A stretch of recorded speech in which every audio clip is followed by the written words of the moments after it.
গোপাল রাজসভায় যাবে বলে তার স্ত্রীকে ডাকাডাকি করতে থাকে। গিন্নি, ও গিন্নি, একবার এদিকে এসো, আমার যে দেরি হয়ে যাচ্ছে। এত ষাঁড়ের মতো চিল্লাচ্ছ কেন? আমি তো রুটি করছিলাম। ঠিক আছে গিন্নি, তুমি রুটি করো, আমি রাজসভায় চললাম।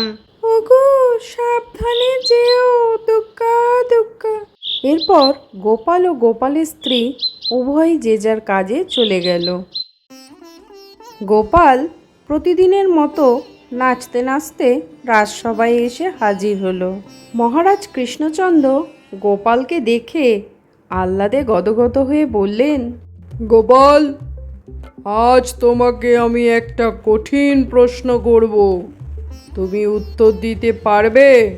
গোপাল মনে মনে একটু কাচুমাচু হয়ে মহারাজাকে বললে, মহারাজ, আপনি প্রশ্নটা করুন, আমি যথার্থ উত্তর দেওয়ার চেষ্টা করব।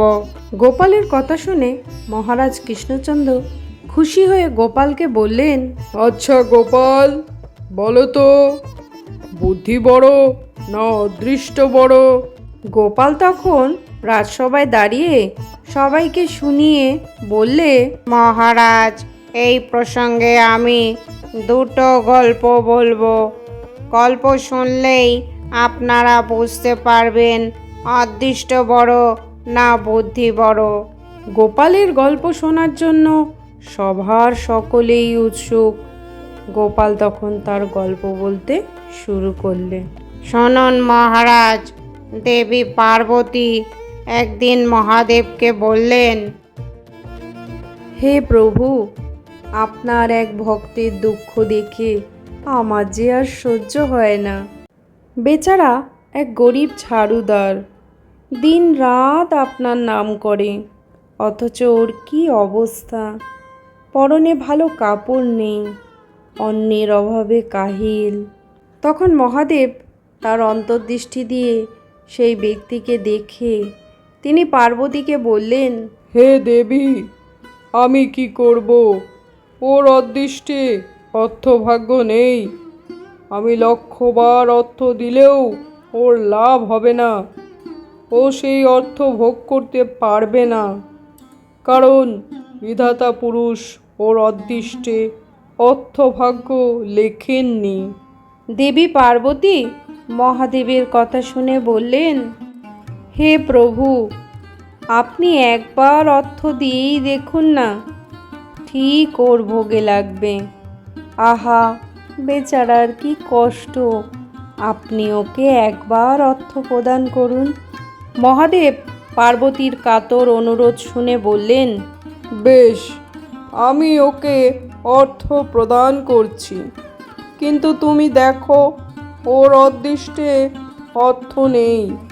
আমার প্রদত্ত অর্থ ও কিছুতেই ভোগে লাগবে না। দেবী পার্বতী নাছোড়বান্দা, তিনি কিছুতেই শুনছেন না।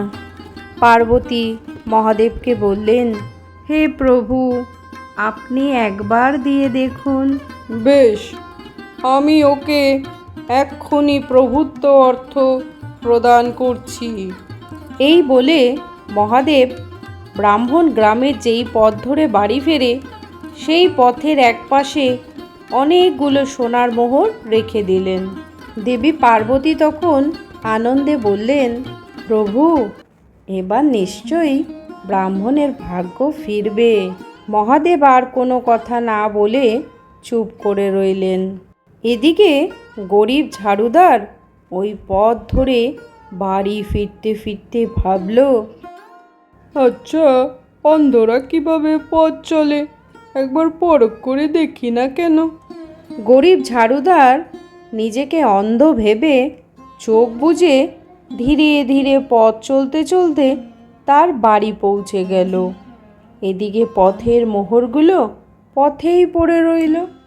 কিছুক্ষণ পর ওই রাস্তা ধরে এক বণিক যাচ্ছিলেন। তিনি সোনার মোহরগুলো দেখতে পেলেন। ওরে বাবা, এ তো কত সোনার মোহর! কেউ কি পাগল নাকি রাস্তায় ফেলে গেছে? যাই, কেউ নেই, এই পাকে নিয়ে পালাই। পথযাত্রী সেই বণিক এদিক ওদিক তাকিয়ে কাউকে না দেখতে পেয়ে চট করে মোহরগুলি তুলে নিয়ে তার গন্তব্যে রওনা দিলেন। এই রকম দৃশ্য দেখে দেবী পার্বতী খুব মন খারাপ হলো। তখন মহাদেব পার্বতীকে বললেন, এবার বুঝলে দেবী, যার অদৃষ্টে ধন নেই তাকে প্রচুর ধন সম্পদ দিলেও সে তা ভোগ করতে পারে না। দেবী পার্বতী মাথা নত করে বললেন, হে প্রভু, আপনি ঠিকই বলেছেন। মহারাজ, এই গল্পটা থেকে আমি এটাই বুঝলাম, বুদ্ধির থেকেও অদৃষ্ট সবচেয়ে বড়। গোপাল, তুমি একদম ঠিক বলেছ, অদৃষ্ট সবচেয়ে বড়। মহারাজা তখন গোপালকে বললে, বাহ গোপাল, তোমার জবাব নেই। তাহলে এবার দ্বিতীয় গল্পটা শুনি। মহারাজ, দ্বিতীয় গল্পটা আরেক দিন বলবো। মহারাজা কৃষ্ণচন্দ্র গোপালের উত্তরে খুশি হয়ে গোপালকে পুরস্কৃত করলেন এবং গোপাল বাড়ি ফিরে গেল।